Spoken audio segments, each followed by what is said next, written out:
চাই কাদের স্বার্থে আর বাংলাদেশ পল্লী বিদ্যুৎ বোর্ড কাজ করছে, কিসের স্বার্থে তারা এখনো শেখ হাসিনার স্লোগান ব্যবহার করছে, কেন আমাদেরকে সাসপেন্ড সংযুক্ত করা হচ্ছে, কেন আমাদেরকে চাকরিচ্যুত করা হচ্ছে। দৃষ্টি আকর্ষণ করব যে আমরা কিন্তু এই কথাগুলো বলার জন্য জুলাইও আমরা সাসপেন্ড হয়েছি, আমরা বদলি হয়েছি, আমরা তখন আমাদেরকে জামাত বিএনপি দোষর বানানো হয়েছে। আমরাই যখন এই কথা আগস্টের পরে এসে বলছি, তখন আমাদেরকে আওয়ামী ফ্যাসিস্টের ট্যাগ দিয়ে আমাদেরকে চাকরিচ্যুত করা হয়েছে। একটি দেশে এটা কেমন বিচার যে সংস্কার ছাত্ররা চেয়েছে, সেই ছাত্ররা সে সংস্কার করছেন, যে সংস্কার আমরা চেয়েছিলাম সেই সংস্কারের কারণে আমরা আজকে রাষ্ট্রদ্রোহী হয়েছি।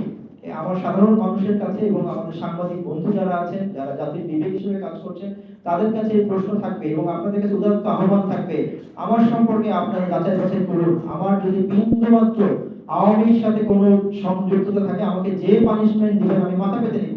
কিন্তু এই যে অন্যায়ভাবে আমার উপর একটি দোষ চাপিয়ে একটি মহল, তারা তাদের নিজেদের দোষটা ঢাকলো, তারা অন্যায় করে যে দুর্নীতির মাধ্যমে যে মালামাল কিনেছে, এই চিত্রটা জাতির কাছে প্রকাশ করার কারণে আমাকে উল্টো জাতির কাছে শত্রু বানালো। সেই বাংলা ছবির প্রেক্ষাপটের মতো বাংলা ছবির মধ্যে ভিলেন বানালো। এটা কি তারা ঠিক করলেন? আমার যে চাওয়াটা ছিল সেই চাওয়াটা আজকে সরকারও বলছেন যে হ্যাঁ, এই সিস্টেমের সংস্কার দরকার। আমরা ইতিপূর্বে দেখেছি বিনিয়োগ ভেঙে ডিপিডিসি ডেস্কোড হয়েছে।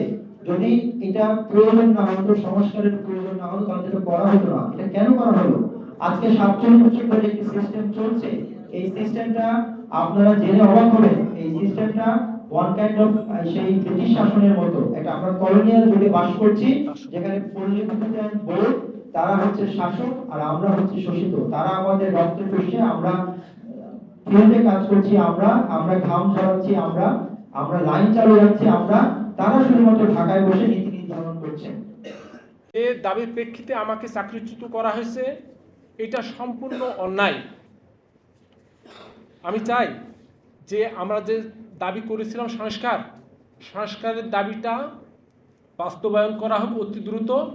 ডিজিএম মহোদয়কে সাসপেন্ড করার জন্য যে অর্ডারটা করা হয়েছে, ডিজিএম মহোদয়কে সাসপেন্ডের জন্য চিঠির যে ড্রাফটিংটা করা হয়েছে, পত্রিকার যে জনসংযোগ পরিদপ্তর কপিটা সংরক্ষণ করেছে, আপনারা দেখেন সেখানেও শেখ হাসিনার উদ্যোগ এবং মুজিব শতবর্ষের লোগো রয়ে গেছে।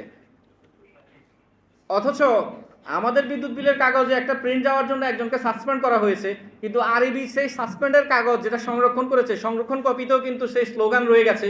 আরইবি তাদের বিরুদ্ধে কোনো ব্যবস্থা নেওয়া হয় নাই। আমরা আপনাদের মাধ্যমে জানতে চাই কাদের স্বার্থে আর বাংলাদেশ পল্লী বিদ্যুৎ বোর্ড কাজ করছে, কিসের স্বার্থে তারা এখনো শেখ হাসিনার স্লোগান ব্যবহার করছে, কেন আমাদেরকে সাসপেন্ড সংযুক্ত করা হচ্ছে, কেন আমাদেরকে চাকরিচ্যুত করা হচ্ছে।